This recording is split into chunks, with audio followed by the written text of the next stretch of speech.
I'm Ali Langdon. Welcome to A Current Affair. Driving home from swimming lessons, you give your 5-year-old a snack. How many of us have done that? For little Imogen, it was a cocktail Frankfurt, and she choked. But a simple device small enough to carry in your handbag could have saved her. Tonight, her brave parents want you to hear Imogen's story. On their busy dairy farm in the New South Wales Central West, life for Sam and Bill has become painfully quiet. We're lost for words at the moment. It's like the world's fallen silent. She was our little princess. The bus go up and down, up, down, up, down. Up. Imogen Lennon was 5 years old, excited to start school. Oh, this is Imogen. This would have been her school bag.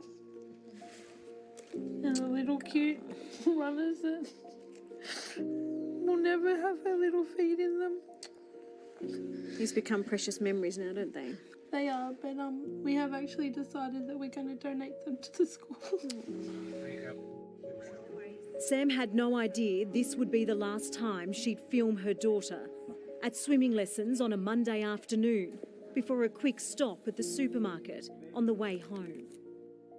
Every time, you go to do the grocery shopping, we get cocktail Frankfurt. We were only a few minutes from home and she started choking in the back of the car. And half a cocktail Frankfurt was stuck in little Imogen's throat. How did you know she was choking?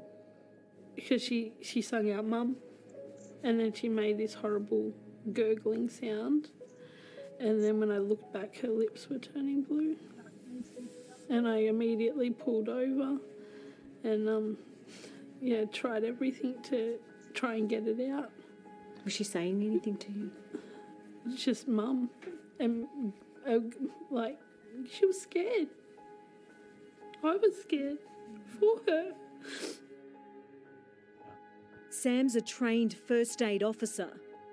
I've done St John Ambulance, first aid for the Rural Fire Service in the past.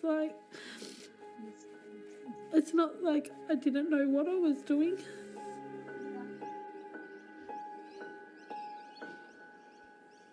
Sam brought Imogen here to Canandra's hospital, frantically calling for help.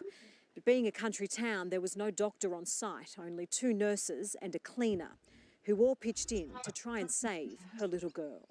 They did start doing CPR.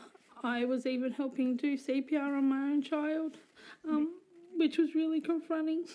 But as a mum, you'll do anything in the hope that you can save your child's life. Bill rushed to his daughter's side. It can't be happening. I thought I was dreaming. I thought it was a nightmare. Hey, Mommy. Choking is the second largest cause of accidental death in Australian children under 14.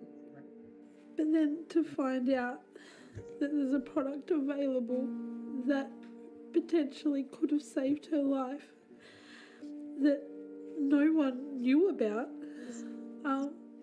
that does make me angry. Simon Gould has studied choking for 35 years.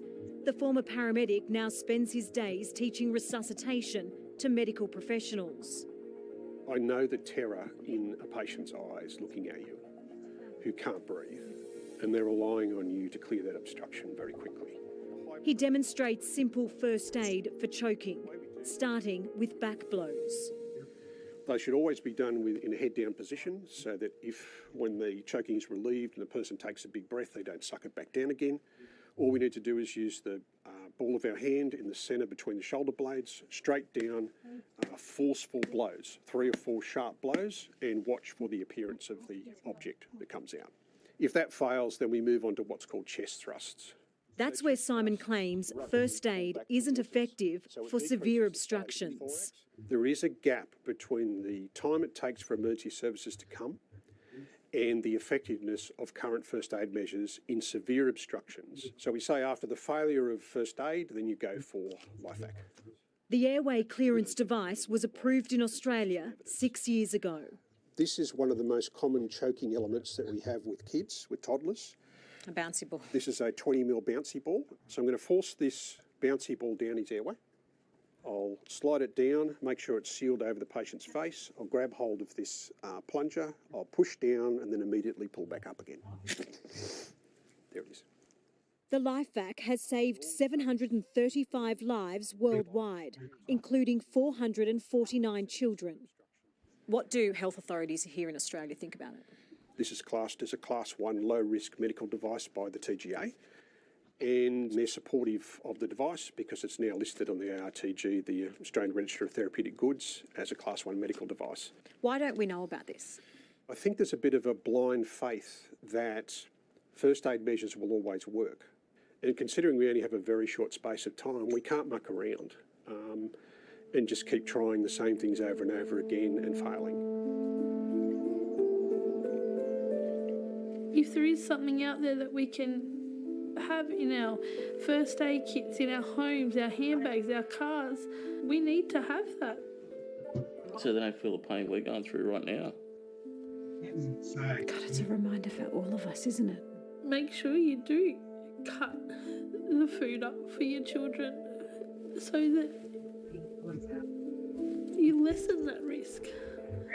And just always encourage them to chew more.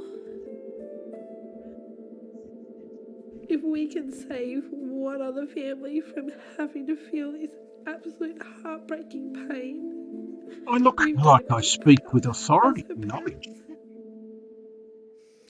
They've done Imogen so proud. I just want to go home and hug my kids. Well, right now you might be doing what I did,